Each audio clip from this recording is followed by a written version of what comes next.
안녕하세요. 난세영웅 진행의 장샘입니다. 주식 투자는 쌀 때 사고 비쌀 때 팔아야지 수익이 많이 남습니다. 하지만 대부분의 투자자는 이렇지 않은 경우가 많은데요. 자, 오를 것 같아서 사거나 안심할 수 있을 때 삽니다. 반대로 내릴 것 같을 때는 팔고 불안할 때 팝니다. 하지만 주식 투자는 이렇게 해서는 안 되겠죠. 사람은 무리지어서 움직이는 경향이 강하기 때문에 여럿이 함께 사면 안심하고요. 또 혼자서 행동하면 불안해진다고 합니다. 자, 그러나 수급의 원리에서는 여럿이 사면 수요가 많아져서 가격이 비싸지고요. 또 많은 사람들이 눈독을 들이지 않으면 또 수요가 적어져서 그만큼 가격은 싸집니다. 자, 이렇게 수급의 원리를 잘 이해를 해야 될 텐데요. 사실 알면서도 마음먹기가 쉽지 않은 곳이 바로 주식시장인 것 같습니다. 자, 우리 난세영웅 시청자 여러분께서는 또 수급의 원리 잘 파악하셔서 또 길목을 지키는 멀리 장기적으로 보는 그런 투자 꼭 하시길 바랍니다. 자, 오늘 월요일 밤인데요. 먼저 우리 게시판 지기님들과 인사 나눠보도록 하겠습니다. 자, 세월 나그네님 이제 인사드립니다. 안녕하세요. 찾았다님, 장빈님, 그리고 라인님, 아하님, 그림자전사님, 강한나라님, 또 푸델월월님, 장빈님까지 또 이렇게 일체유심조님도 와 계시고요. 자, 오늘 또 어떤 영웅이 기다리고 있길래 이렇게 많은 시청자님께서 오셨을까요? 자, 오늘의 영웅은 바로 야전군 전문가입니다. 먼저 프로필 영상으로 만나보시죠.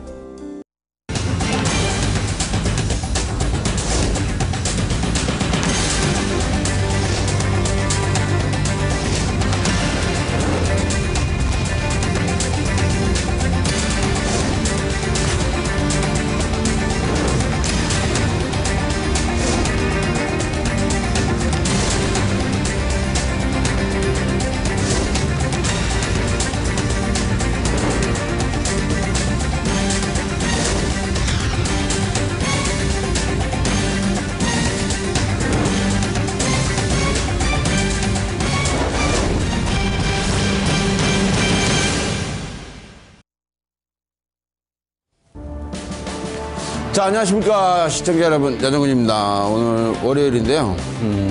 원래 또 돌아가면서 이렇게 하고 있죠. 그래서 제 파트가 돼서 뵙도록 하겠습니다. 저는 이번 주에 월요일하고 목요일날 2번 예정이 되어 있고요.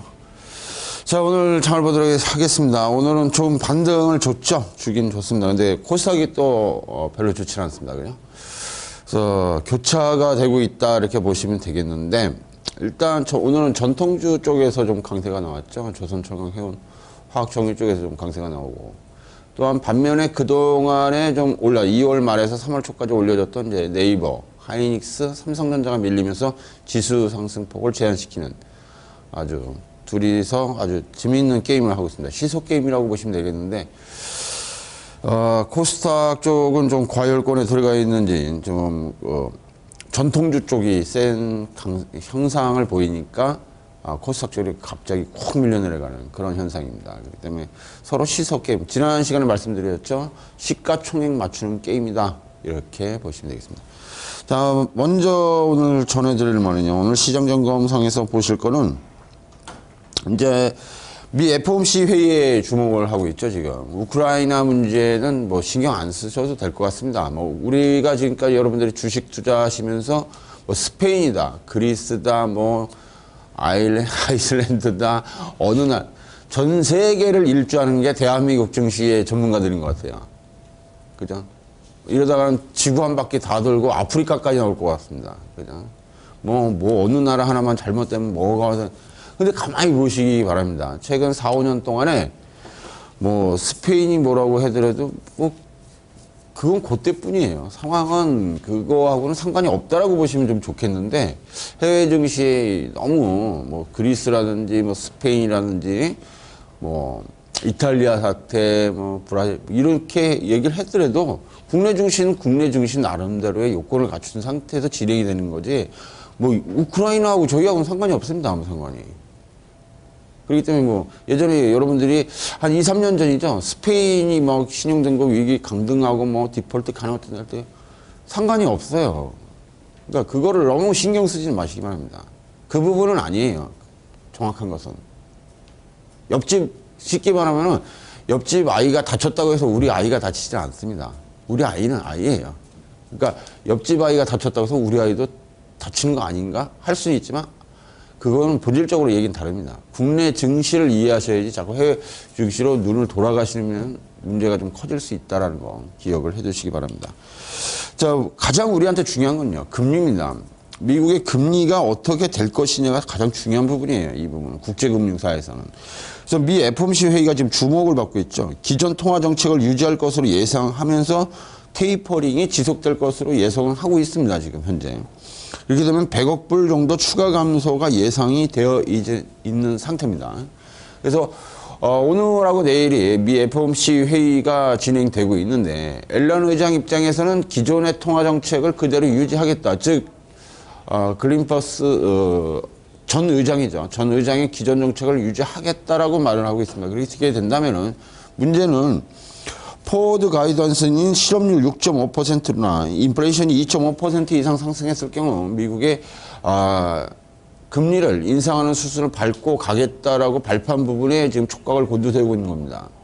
그래서 포워드 가이던스인 실업률 6.5%, 지난달이 실업률이 6.6입니다. 그래서 6.5%를 지킬 것이냐입니다. 만약에 여기서 두 가지 전제 조건이 가는데 미국이 6.5%를 달성한 상태에서 성공시켰을 때 미국이 금리 인상 쪽인 가닥을 잡지 않고 그것을 다운시켰다. 예를 들어서 6.2나 6.3, 5.5 막 이렇게 떨어지더라도 금리 인상 부분에 테이퍼링을 직소시키지 않거나 금리를 인상시키는 절차를 밟지 않았을 경우 미 FOMC는 상당한 신뢰도의 타격을 보게 됩니다. 신뢰도의 타격은 결국적으로는 시장의 불안정성을 가속화시키면서 시장의 변동성이 확대될 가능성을 가지고 있습니다. 또한 반면에 포워드 가이던스인 실업률 6.5%를 달성하면서 미국의 테이퍼링이 계속적으로 지속되는 것을 확인시켜줬을 경우 이 부분은 신흥국 증시에서는 금리 인상 수순으로 가는 그 단추를 계속적으로 작용하기 때문에 또한 어느 그 충격에 대한 대비도 하셔야겠다. 이렇게 말씀을 드리는 거죠. 지난 시간에 말씀드렸을 때 미국이 중요한 부분은 어떤 부분을 가지고 가셨냐면 미국에서 월스트리트에서 블룸버그 통신에 의하면 미국이 향후에 금리 인상을 할 경우 3.75%대까지 상승시킬 것이다라고 전망이 나왔단 말이죠. 전망치가 제시가 됐습니다. 이 얘기는 지난 시간에도 말씀드렸듯이 우리나라 국내 금리가 7%대에서 8%대까지 상승할 것을 대비하고 있어야 된다는 얘기가 나옵니다. 이 부분이 상당히 중요한 부분이거든요, 지금. 그러니까 국내 증시가 어떤 상황을 봤는데 지금 우크라이나 자꾸 말씀들 하시는데 우크라이나하고 미국, 우리하고는 그렇게 큰 타격은 없어요. 직접적인 연관은. 근데 문제는 미국의 금리 인상이 더 무서운 거예요, 우리한테. 그래서 FOMC의 오늘 회의에 따라서 통화정책을 어떤 기조로 갈 것이냐. 포워드 가이던스인 실업률 6.5%를 제시하면서 6.5% 도달 시 미국은 원래 실업률 6.5% 도달 시 테이퍼링을 양적 완화를 완전히 종료하겠다고 선언했던 부분이거든요. 이것을 할 것이냐예요. 만약 이걸 하게 된다면은 연준이는 미국 경제를 갖다 확신하는 거거든요. 그렇게 되면 미국은 상승 쪽으로 강하게 돌아설 가능성은 있습니다. 반면에 이 포워드 가이던스인 실업률 6.5%를 도달했는데도 앨런 의장이 어떠한 조치, 후속 조치를 하지 않았을 경우 아직 더 지켜봐야겠다. 아직 불안정하다 했을 경우 신뢰도의 상실을 가져오게 됩니다. 미 연준이의 통화 정책에 대한 신뢰도의 의문심을 퀘션 마크를 달게 되죠. 그래서 의심을 하게 됩니다. 얘네들이 6.5 하면 자신 있게 미국 경제가 살아난다고 해서 금리 인상 쪽으로 간다고 했는데 아니 실업률을 6.5%가 지나서 6.2, 6.0까지 갔는데도 금리 인상, 양적 완화를 축소하지 않고 있다면 이건 미국 경제가 진짜 치명적인 게 아니고 치명적인 수 있다라고 부정적인 견해가 발생할 수 있다는 거죠. 이렇게 되면 시장은 굉장히 요동치게 됩니다. 그래서 그 부분으로 놓고 봤을 때 전체 시장 자체가 흔들리고 있다고 보셔야 돼요. 뭐 우크라이나가 직접적인 타격을 주는 부분은 아니고요. 어차피 우크라이나 사태는 크림반도에서 뭐 일어나는 거지만 남의 나라 얘기입니다. 남의 나라 얘기. 그리고 서로의 정책적인 부분에서 서로 밀고 당기는 부분이기 때문에 어차피 뭐 러시아의 경제 정제를 제재한다 손 치더라도 서로 협상 안에서 1, 2년 안에 또 서로 퉁치고 할 거라면 주고받고 할 거라고요. 서방에서 미국을 러시아를 경제 제재 들어가면 러시아도 보복 조치 들어갈 거거든요. 뻔히. 이렇게 된다면 누가 좀 아쉽겠느냐 하는 부분이거든요. 그렇다면 미국도 아쉬운 점은 많이 있는 부분입니다. 소련에 러시아에 수출하는 부분이 있기 때문에 그 부분에 무역 보복 조치를 당하고 예전에 한번 그런 적이 있어요. 미국이 대러시아 철강 수입을 하는 데 있어서 관세를 부과를 많이 했었죠. 덤핑 관세를 매겨가지고 슈퍼를 작동시킨 적이 한 번 있습니다. 이때 러시아는 미국의 닭고기 수입을 금수 조치 내립니다. 그러니까 러시아가 닭고기 수입이 굉장히 많은 나라거든요. 왜냐하면 러시아는 겨울이 긴 나라입니다. 그렇기 때문에 목축업이 발달되어 있질 않아요. 그렇기 때문에 닭고기 소비량이 미국 수출량에 보면 거의 한 20, 30% 차지할 정도로 미국 닭고기를 많이 먹는데 그걸 수입을 중단시켜버리고 다른 나라를 우회로 해서 받아버리게 되면은 미국은 일단 양계업계가 타격을 보고서 직격탄을 맞기 때문에 그래서 예전에 클린턴 대통령이 취임하고 러시아를 방문해서 푸틴 대통령하고 협상했던 부분이 바로 이 부분이거든요. 그러니까 서로 간에 주고받을 게 있는 거예요. 지금 현재 상황 쪽에서. 그렇기 때문에 이 부분에 우리가 촉각을 얻어야 되는 게 아니라 국내 증시로서는 지금 미국이 테이퍼링 정책을 계속 어떻게 할 것이냐가 관점이거든요. 왜? 거기서 직격적으로 지금 우리 국내에 투자했던 외국인이 유출 규모가 어느 정도 발생할 수 있을 것이냐를 놓고 우리가 고민을 하는 거지 우크라이나를 가지고 계속 도배질하는 건 좋지 않습니다.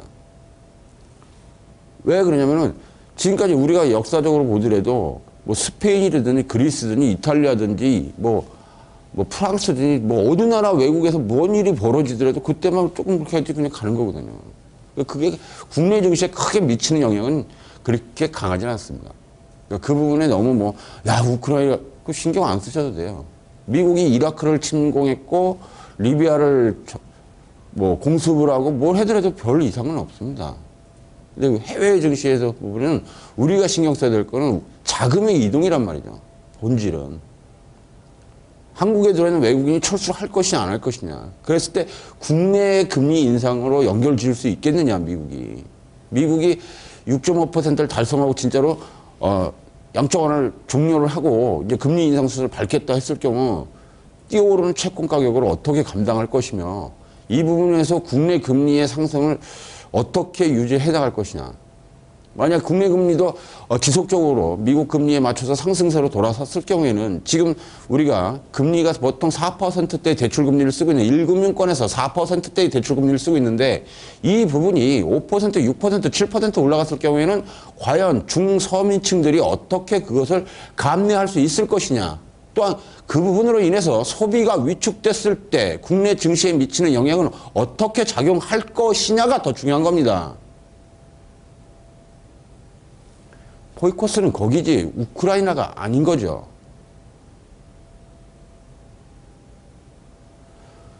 그래서 우리가 염려해야 될 부분은 미국의 테이퍼링 정책을 어느 정도 수순을 밟아갈 것이냐가 먼저 우선시돼야 되는 겁니다. 일단 미국이 금리 인상을 했을 경우에는 여러 가지 제약 조건이 이 부분은 계속 여러분한테 설명을 드리고 있는 거예요. 얼마만큼 중요한 부분이냐. 우리나라 지금 대출 금리가 4%대를 유지하고 있습니다. 지금. 그죠? 이것이 미국 블룸버그가 월스트리트에서 전하는 투자자들의 평균 데이터를 뽑았을 때 미국이 금리 인상하면 3.75다. 그럼 여기다 3% 정도를 더 해야 되거든요, 우리나라가. 그럼 우리나라는 6.75에서 최소 6.75에서 7%대를 유지하게 됩니다. 이 수준까지 가게 되면. 그럼 이건 제1금융권 얘기란 말이죠. 근데 우리 국민들 중에서 중서민층들이죠. 좀 신용등급이 좀 높으신 분들이야 제1금융권을 쓰시겠지만 담보대출 쓰시고 하지만은 서민들층은 제2금융권을 사용하고 있죠. 2금융권은 지금 금리 차이가 7%에서 9%대입니다. 그럼 이 부분이 10%가 넘는 고금리로 넘어가기 때문에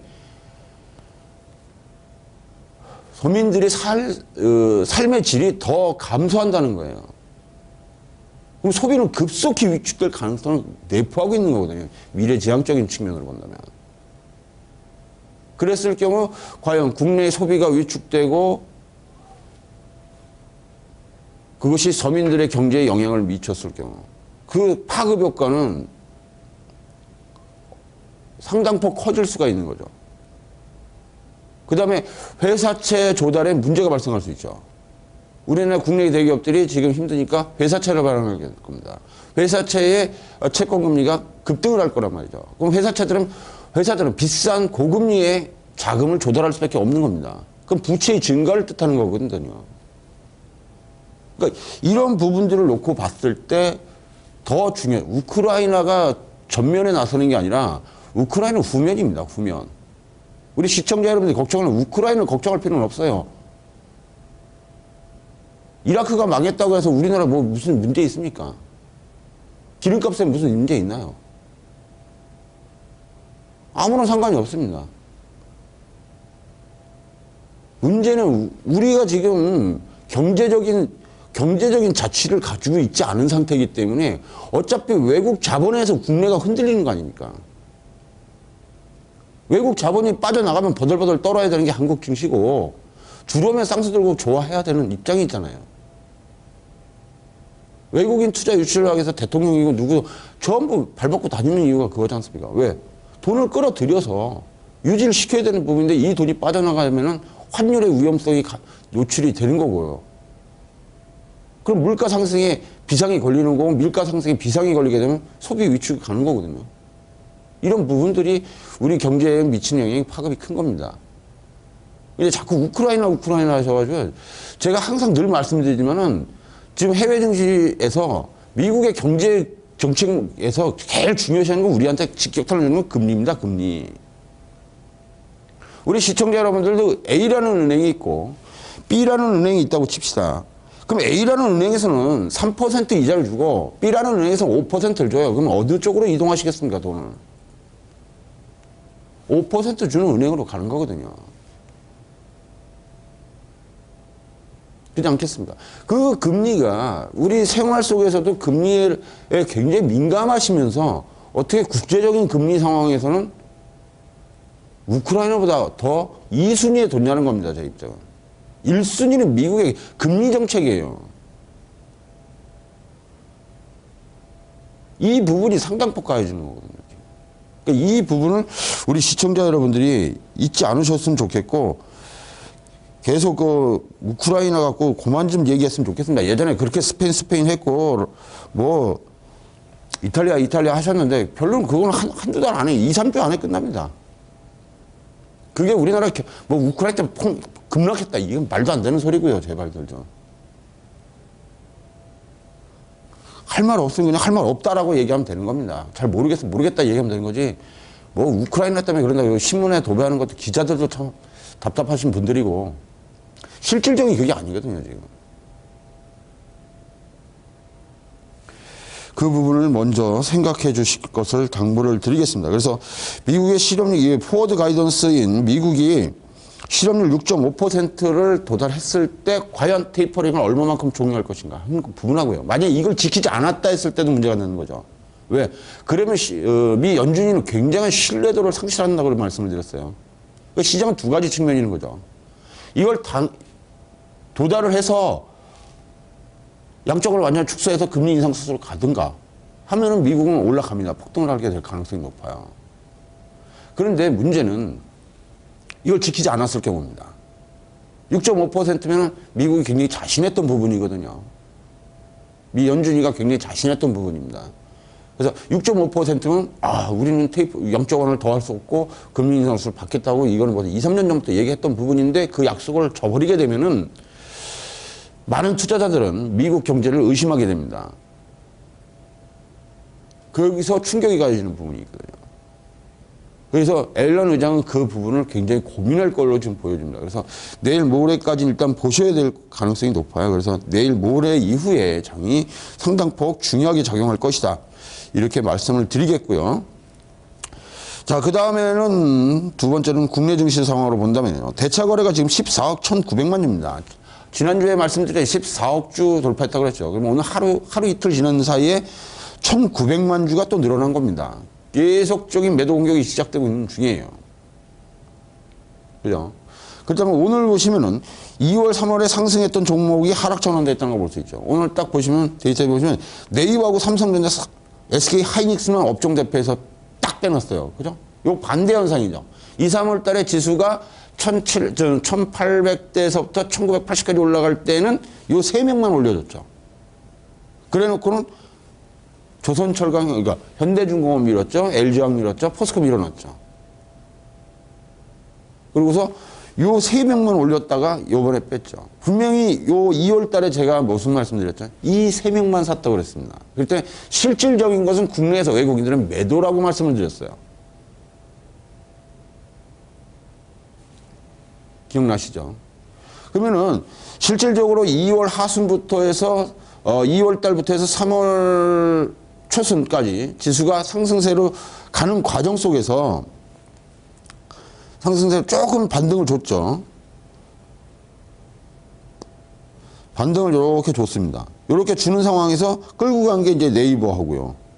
그 다음에 하이닉스하고요. 그 다음에 삼성이에요. 이 세 개만 끌었거든요. 그 다음에 여기서 빼준 게 누구예요? 현대중공업, LG와 포스코 이렇게 빠졌죠. 조선철강, 화학이 이렇게 빠지고 네이버하고 이렇게 했다가 얘네들이 이렇게 빠진 거예요. 그 다음에 반등이 이렇게 나가는 거고요. 맞죠? 요거는 지난번에 한번 말씀을 드렸을 겁니다. 어떤 말씀을 드렸냐면은 고점을 서로 낮추는 방법이에요. 어느덧 이렇게 해버리면 지수도 1900 초반이나 1800에다 맞춰놨을 경우 전 업종의 그 종목의 평균 에버리지가 낮아져 있습니다, 이게. 동시에 깎아먹는 전략이에요, 이게. 양쪽 다 고점이 낮아가는 현상입니다. 이게 왔다 갔다 하면서 서로 주고받고 하면서 낮아지는 거거든요. 가운데로 가서. 그러니까 이건 잘못 쫓아다니면 계속 당합니다. 이거. 손절하다 바쁜 거예요. 그래서 지금 상태로 본다면 외국인들이나 얘네들이 볼 때면은 지난번에 그 네이버하고 SK 하이닉스와 삼성전자를 올려놓을 때 조선철강, 포스코 신저가 들어갔죠. 그 다음에 현대중공업 20만 원 밀었죠. LG화학 23만 원까지 밀죠.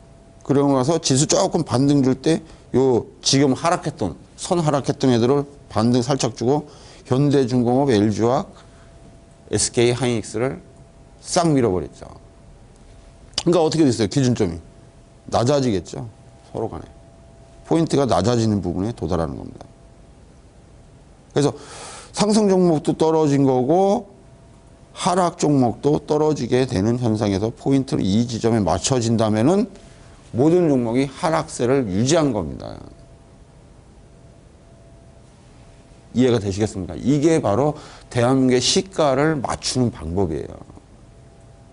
그래서 이렇게 되면 둘 다 낮아지는 모습이 발생하게 됩니다. 최초의 그 현대중공업의 LG화학의 자리 위치가 여기였고요. 여기라고 계산을 할게요. 11월 달 계산, 11월 달에 이 부분이었죠. 그 다음에 3월 달 초순에 네이버, SK 하이닉스, 삼성전자가 이 자리였다면은 지수를 놓고 봤을 때 종목의 위치가 낮아지고 반등 주면서 맞춘다면은 모든 종목이 낮아지는 현상이 발생하게 되는 겁니다. 지금 그렇게 가고 있는 중이에요.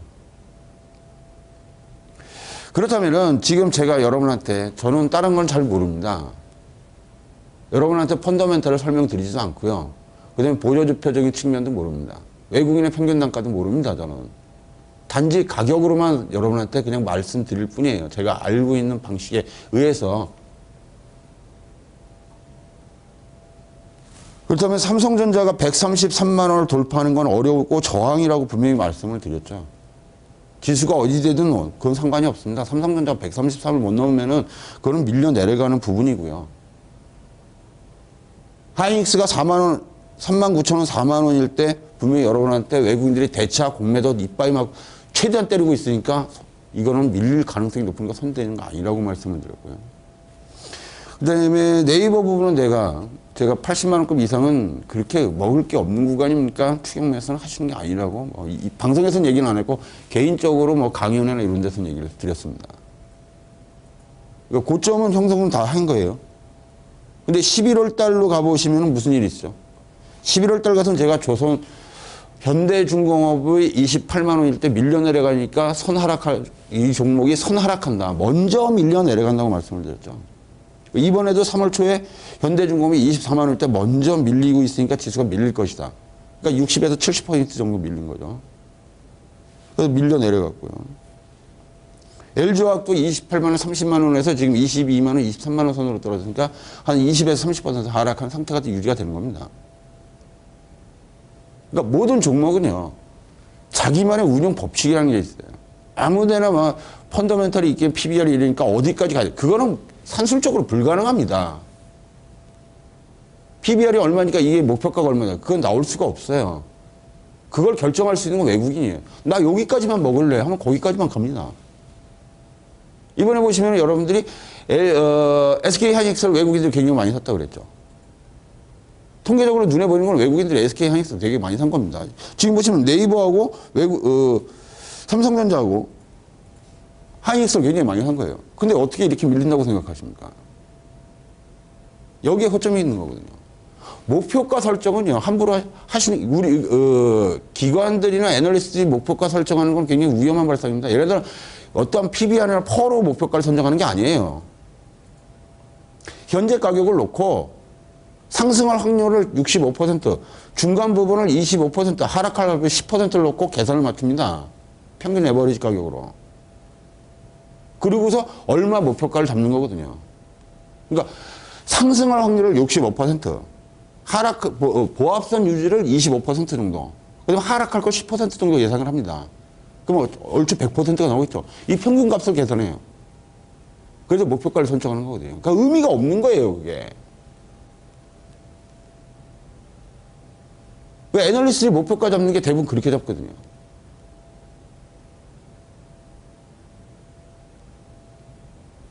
어떤 재무제표적인 측면으로 보시는 경우가 거의 없습니다, 그냥 사람들이. 그렇다면 말이 안 되는 게 분기마다 목표가가 확 바뀐단 말이죠.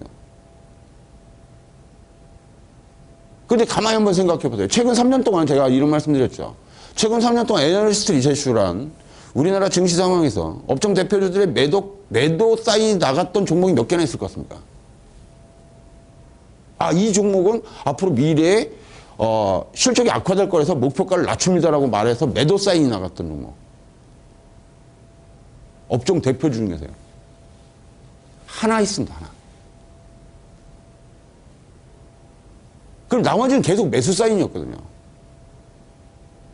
그러니까 이게 얼마만큼 큰 오류를 갖고 있다는 것도 아셔야 돼요. 예를 들어 목표가가 특히 삼성전자죠. 삼성전자 훗날 200만 원 갈지 모르지만 작년 5월 달에 155만 원일 때 얼마나 200만 원 간다고 떠들었습니까? 영업이익 10조 돌파하면 분명히 200만 원을 간다고 떠들었던 사람들이거든, 저 사람들이. 근데 작년 11월 달에 드디어 영업이익이 10조 원을 돌파했습니다. 근데 가격은요, 오히려 떨어졌거든요. 그러니까 그 목표가라는 것을 여러분들이 우리 시청자 여러분 너무 집착하시면 문제가 발생할 수 있다는 얘기예요. 근데 그 부분을 가지고 목표가가 시장에서 얼마로 보고 있다. 그거는 무시하는 게 좋습니다. 그 부분이 맞춰 들어가는 부분은 아니거든요. 그거를 설정을 해버리니까 우리 시청자 여러분들이 주식에 한번 걸려들면은 매도를 못 하시는 거예요. 왜? 야, 나보다 낫겠지, 애널리스트들이. 걱정하지 마십시오. 여러분들보다 실력 떨어진 애널리스트 더 많습니다.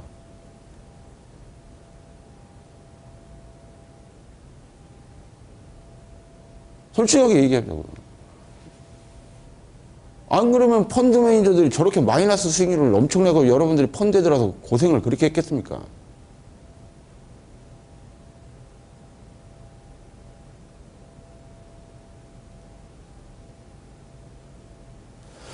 문제는 뭐가 있냐면요.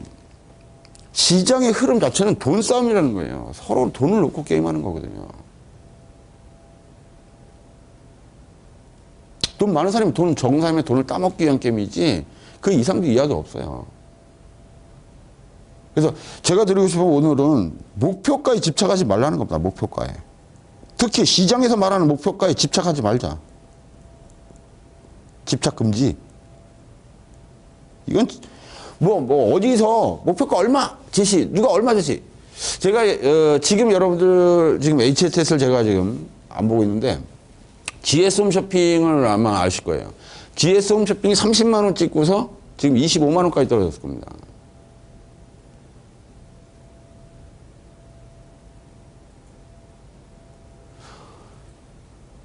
제가 예전에 GS 홈쇼핑 혹시나 기억을 하실는지 모르겠지만 그 종목을 어떻게 산정을 했는지를 아셔야 돼요. 그게 시장의 법이에요.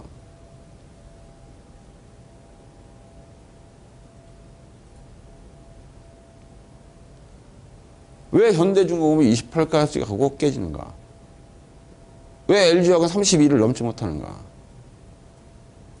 이런 것들. 여러 가지 복합적인 게 있습니다. 그걸 복합적으로 계산하시는 거지 애널리스트들이 제시하는 시장 목표가를 믿으시면 안 됩니다. 거기에 현혹되시면 자칫하면 다치세요. 그 많은 종목에서 아까도 말씀드렸죠.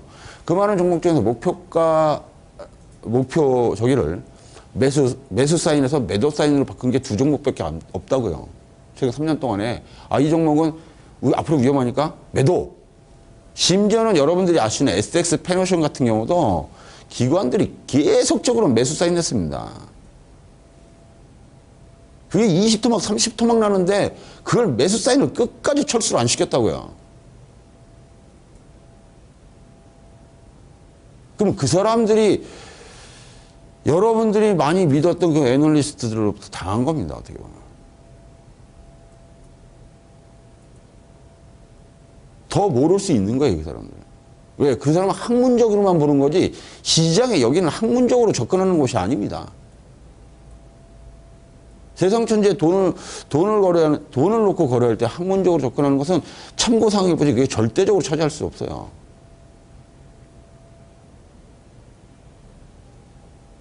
이 부분에 대해서는 많은 분들이 어떻게 생각하시겠습니까?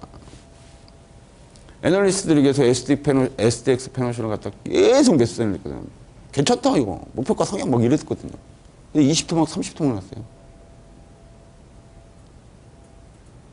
많은 분들이 그걸 또 믿었고요. 그게 다쳐가는 거거든요. 그러니까 그들하고의 말을 다시 말씀드리지만 절대적인 신뢰를 몰아서는 안 됩니다. 항상 의심을 하셔야죠. 우리가 물건을 하나 사더라도 장사꾼의 말을 액면가 그대로 믿지는 않지 않습니까? 예를 들어서 여기 사과 박스가 하나 있다고 칠게요. 사과 박스 안에 사과가 3단으로 이렇게 깔려있다고 칩시다. 그럼 3단 위에 1단에는 좋은 사과들이 있어요. 그럼 그것만 믿고 손님 제가 이제 장사도 거의 안 남았으니까 제가 이 사과가 5만 원짜리인데 3만 원에 드릴게요. 믿지고 드리는 겁니다. 이렇게 드리거든요. 집에 와서 3만 원짜리 딱 해도 뚜껑 딱 잡아보면은 위에는 괜찮은 것 같지만 뒤에 밑에는 알도 작고 엉망인 경우가 많잖아요. 그럼 우리 시청자 여러분들이 많이 느끼셨을 거예요. 그죠? 여기도 마찬가지예요. 여러분한테 주식을 팔아넘길 땐 좋은 얘기만 합니다. 뭐 목표가가 좋고 펀더멘탈이 좋고 뭐가 좋고 근데 그것이 다 눈에 들어와요. 현실적으로 보이는 거죠. 눈에 보이는 것만 말합니다. 좋은 것만. 그러니까 눈에 보니까 진짜 좋네? 이렇게 되는 거예요. 즉 사과에 뚜껑을 따놓고는 맨 윗줄만 보시니까 좋은 거예요. 하지만 사과 밑단 3단에 있는 썩은 사과들은 어떻게 할 겁니까?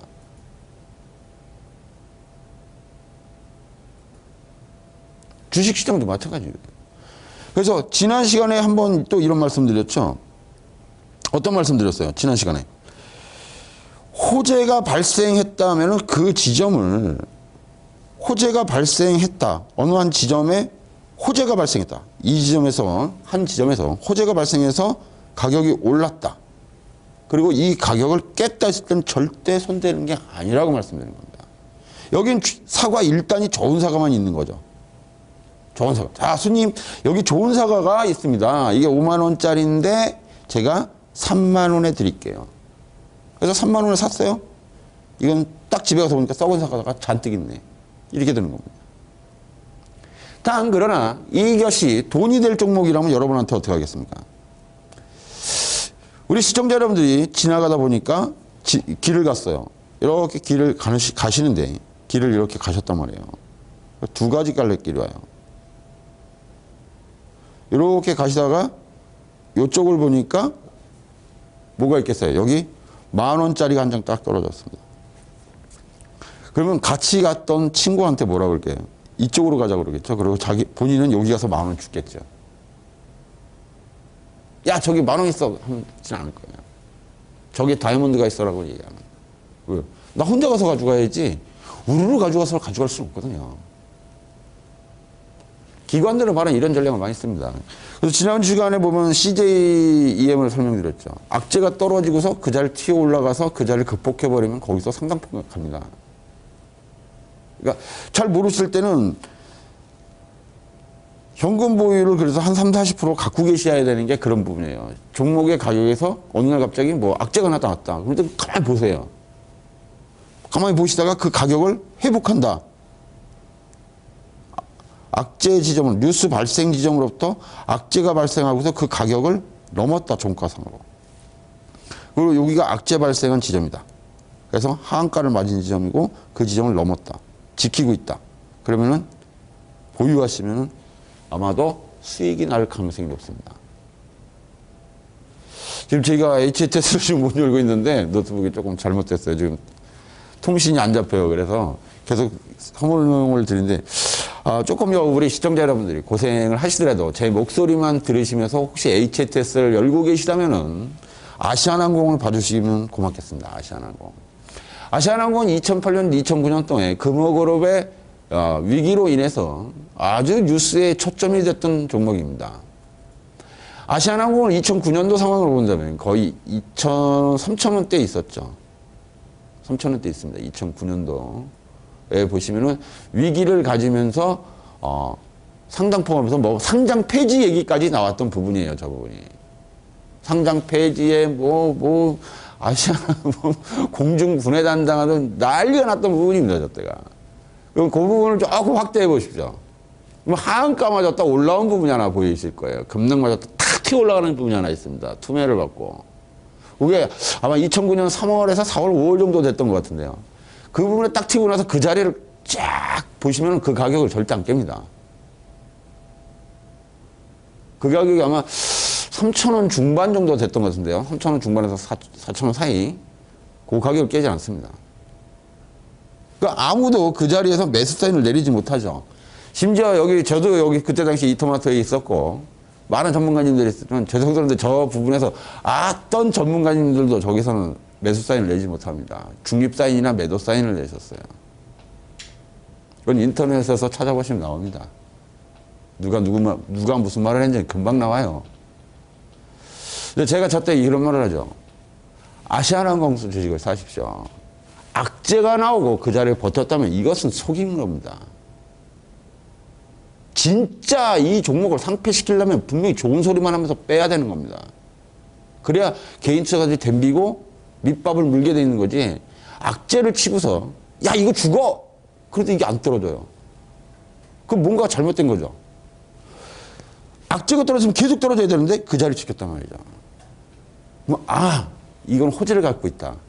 호재를 폭발시키기 전에 매집의 과정입니다라고 합니다. 그래서 이때 많은 분들이 저하고 내기를 한 적이 있어요.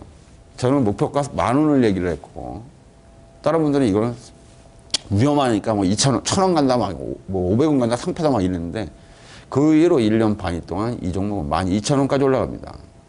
이때 여기서 뭐가 나오냐? 흑자 전환이 발표가 됩니다. 10,000원이 넘어가서 흑자 전환을 발표해요. 그 최고의 우량주로 등극을 해버립니다. 그러면서 여기저기서 언론이 나와요. 이제 매수해도 좋다, 펀더멘털 좋다, 막 이런 말을 합니다. 그때 제가 드린 말은 딱 한마디입니다. 다 파십시오.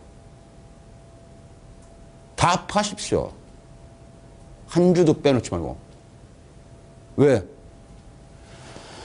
3,000원대 이 주식이 죽을 거라고 매수하면 안 된다고 했던 사람들이 이제 눈에 보이는 게 좋으니까 사겠다고 덤빈다면은 문제가 있는 겁니다. 즉, 주식시장을 잘 이해 못한다는 겁니다, 저분들은. 그러므로 파시는 게 맞습니다. 이 종목은 다시 4,000원대 갈 겁니다. 아마 아시아나항공은 작년에 4,000원대로 내려왔다가 지금 반등 조금 줬을 겁니다. 아시겠죠? 이게 심리 싸움입니다. 주식은 상대와 상대의 패를 가지고 진짜 패와 가짜 패를 구분하실 줄 알아야 돼요. 여기에 말리면 게임에 지시는 겁니다. 아시겠죠? 시청자 여러분. 자, 오늘은 저 여기까지 전해드리고요. 오늘 HS가 좀 잘 안 됐는데 송구스럽게 생각합니다. 다음번에는 좀 더 정확하게 더 잘 보여드리도록 하겠습니다. 지금까지 야장군이었습니다. 좋은 밤 되시기 바랍니다. 감사합니다. 자, 오늘 월요일 밤 난시의 영웅이었습니다. 저 변덕스러운 주식시장만큼 날씨도 참 변덕스러운데요. 이번 주는 특히 일기예보 꼭 체크하시고요. 꼭 그렇게 또 외출하시길 바랍니다. 저는 내일 밤에 다시 인사드리도록 하겠습니다. 시청자 여러분, 감사합니다.